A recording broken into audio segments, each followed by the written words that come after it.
dua, supplication or prayer you make is heard by Allah subhanahu wa ta'ala, no doubt. I want to actually start with what Umar ibn Khattab radiallahu ta'ala anhu said. He said, "Inni la ahmilu hammal ijaba." I do not concern myself with the burden of the answer to my dua. But he says, وَلَكِنِّي أَحْمِلُ هَمَّ دُعَاء. I just concern myself with the ability to make dua. So I don't concern myself with the answer to the dua, I just concern myself with the ability to make the dua, with the ability to make that supplication in the first place. Why? Because as Ibn Ata'illah rahimahullah said, مَتَى أَطْلَقَ اللَّهُ لِسَانَكَ بِالطَّلَبِ فَاعْلَمْ أَنَّهُ يُرِيدُ أَنْ يُعْطِيَكَ. That know that any time that Allah subhanahu wa ta'ala allows your tongue to move in asking Him something, that means He wants to give you something. And so there is no situation in which Allah will give you tawfiq, will give you success to be able to make this dua, except that Allah subhanahu wa ta'ala wants to answer that dua for you. So don't, concern yourself with the way that it's going to be answered. Just concern yourself with the ability to make that dua in the first place. And that is a blessing from Allah subhanahu wa ta'ala, that you are driven to the ability to call upon Him.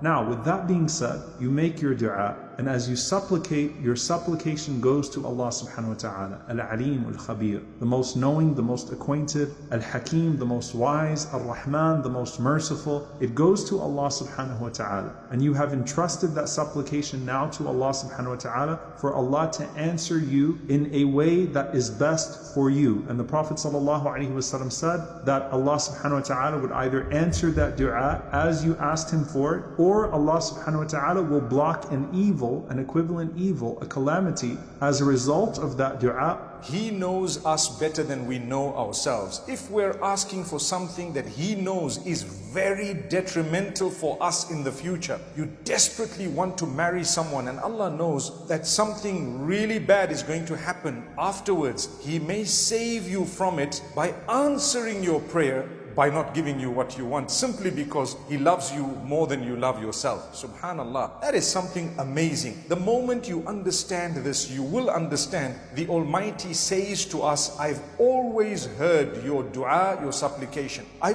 always answer it. I either give you what you want immediately, and that's obviously the best thing, that's what we all want. But Allah says, sometimes out of my mercy, I give you what you want, but after some time. So He delays it to a better time. You may be desperately wanting something, and Allah knows that it's good for you after 2 years, after 5 years, after 10 years. So He will give you exactly the same thing later on. Sometimes the reward of the sabr and the patience you're going to go through is tremendous, such that just the patience is enough to have booked you and reserved you a place in paradise. Then sometimes what Allah does, when He knows that there is something for you better than what you're asking, He then gives you the thing which is better, even though in my small mind and yours, we may not understand how that was better for us. But remember, it's better in the worldly life as well as in the hereafter. Fi dunya wal akhirah. So sometimes, because we don't realize that what He has ultimately given us is better than what we desperately wanted,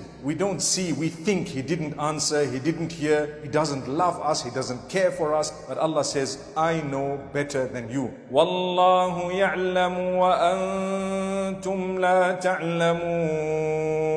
Allah knows and you don't know. Sometimes, like I say, if the Almighty knows you want to marry someone desperately, this is an example I'm going to use. For some reason it's blocked. Every avenue you try, you just cannot get this happening. And so maybe Allah knows something in the future was going to happen. Maybe the person was going to pass away. Maybe the children that were going to come as a result of that type of a relationship might have been troublesome, or they may have been challenged in one way or another, or you may not have had those kids. Allah knows best. I don't know, you don't know. Sometimes what you want is the worst thing you could have. Allah saves you from it through His mercy. Don't complain and don't blame Him and don't be upset with Him. Never. Trust Allah. He knows. Or Allah subhanahu wa ta'ala will delay the answer to that dua to the hereafter, to the day of judgment. And of course, on that day when you are rewarded, it is unlike the reward of this world. And a person would wish that none of their du'as had the answer in this world when they see the answer in the hereafter, because that which was answered in this world perished along with this world,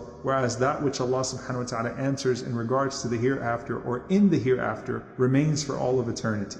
So these are some of the ways that He responds to your dua, your prayer. But He definitely answers your prayer. What's your job? Your duty is to keep asking, keep nagging, keep repeating. Repeat every day. He loves it when you repeat, "Oh Allah, grant me. Oh Allah, you are most merciful." You know how to ask Him? Let me explain. Number one, praise Allah. Number two, seek the forgiveness of Allah. Number three, send blessings and salutations upon Muhammad, peace be upon him, his family, his household, his companions. Number four, ask what you want in the most beautiful ways, and ask in any language you want. Keep repeating it and express how desperately you want it. If you really shed a tear or two, it would help, because subhanallah, Allah is very, very merciful. You know, when you shed a tear, subhanallah, it actually is another level of supplication. Then as you're ending your prayer, make sure you end it again with the blessings and salutations upon Muhammad sallallahu alaihi wasallam, and perhaps some praise of Allah subhanahu wa ta'ala. That's how you ask Allah. And if you were to precede your supplication with a good deed, the chances of it being accepted are far more. If you were to precede it with a charity or fasting or salah or something good, recitation of the Quran, it would really be good. Then there are certain times that are better than other times. Get up at night when everyone is asleep and cry at the time of tahajjud, at the time, the last third of the night. Cry at that time, ask Allah, because Allah subhanahu wa ta'ala tells us that at that moment He descends to the lowest heavens asking,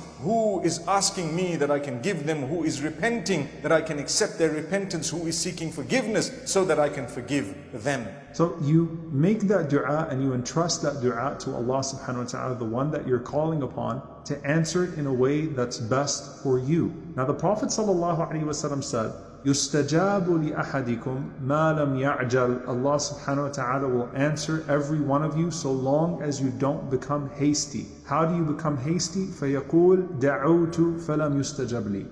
That a person would say, I called upon Allah subhanahu wa ta'ala and He did not answer me. When you do that, no matter how the dua has transferred, it's left your heart, it's left your tongue, it has gone to Allah subhanahu wa ta'ala, and the Prophet sallallahu alaihi wasallam said, your Lord is too shy for you to raise your hands and for Allah subhanahu wa ta'ala to allow those hands to come back down completely empty and unfulfilled.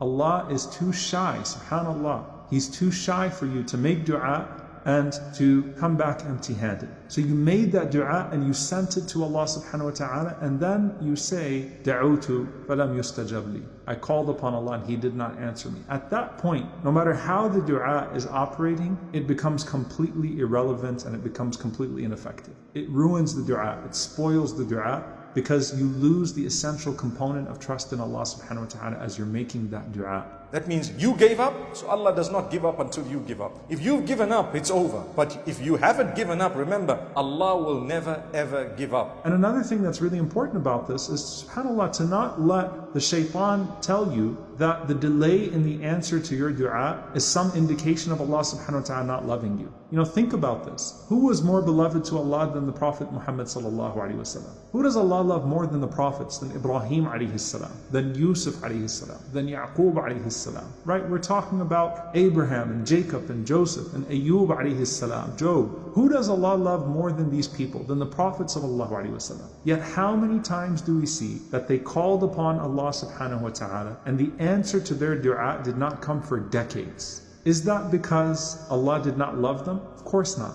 You know, we would never say that, because we know that this is the most beloved of Allah's creation to Him, right? Of course not. But it's something else. It's something else. And so it might be that you see two people that make dua, and this person is answered right away and the other person is delayed, and Allah loves the one who is delayed more. Why?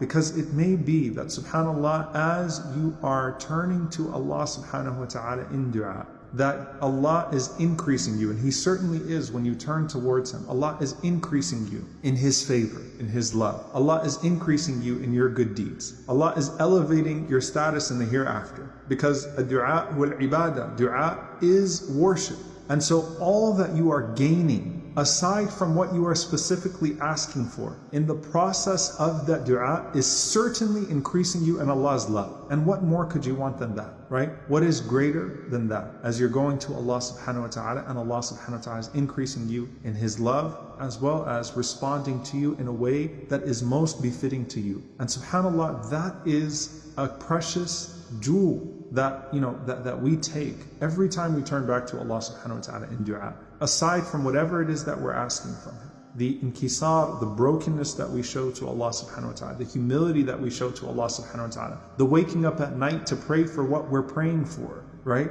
In the last third of the night or whenever it is, all of that is bringing us closer to Allah subhanahu wa ta'ala, and closeness to Allah is greater than whatever it is that we're asking Him for. So the Prophet ﷺ said, do not be amongst those people that send a dua to Allah subhanahu wa ta'ala who is too shy to reject it, but then they render that dua ineffective themselves by closing the possibility, by saying that that dua is not going to be answered by Allah subhanahu wa ta'ala, that dua has not been answered by Allah subhanahu wa ta'ala. Once you make dua to Allah subhanahu wa ta'ala, leave the answer to Him subhanahu wa ta'ala. And again, imagine on the Day of Judgment, those du'as that Allah delayed for you to answer you there, and to give you a bounty that was too great for this world, and to give you in a place that is everlasting rather than a place that is temporary. And He says, subhanallah, this was greater than whatever it is that I could have wanted in this dunya. And the love of Allah subhanahu wa ta'ala is certainty and elevation, whether it is in this life or the next. So again, the Prophet sallallahu alaihi wasallam said, do not say, da'utu falam yustajab li, I called upon Allah and He did not answer me. Whether it was Musa alayhi salam making dua against the Fir'aun, or the Prophet sallallahu alaihi wasallam against his enemies, or the Prophet sallallahu alaihi wasallam for the guidance of certain people in Uhud, or the Prophet sallallahu alaihi wasallam asking Allah for relief, or Ayyub alayhi salam calling upon Allah subhanahu wa ta'ala, or Ya'qub alayhi salam calling upon Allah waiting for his son, or Yusuf alayhi salam calling upon Allah subhanahu wa ta'ala waiting for relief from prison, or whatever situation he was in. All of these situations teach us that Allah subhanahu wa ta'ala will answer the dua of the one that He loves, but on a time and in a way that is most befitting to that love. And Allah subhanahu wa ta'ala al-Wadud knows what's best for us. So we ask Allah subhanahu wa ta'ala to make us amongst those that are beloved to Him, and we ask Allah subhanahu wa ta'ala to make us amongst those that are always turned back to Him in dua, in a state of brokenness and humility, and in a way in which we are always elevated in this life and in the next. O Allah, grant us the ability to be pleased with Your decree, and decree for us that which is the biggest blessing for us. Make it easy for us. Grant us our wish when You know it's